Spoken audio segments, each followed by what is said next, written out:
خلاصة ان صائر المقاومة تحت هاي الراية. هاي رسالة إلنا، لا للعالم ولا لداعش ولا لأمريكا ولا للدول اللي تقاتل.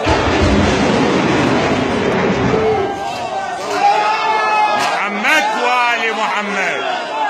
هاي رسالة إلى إمامنا المصطفى حجه الله تعالى الشريف. لبيك يا مهدي، لبيك يا مهدي، لبيك يا مهدي.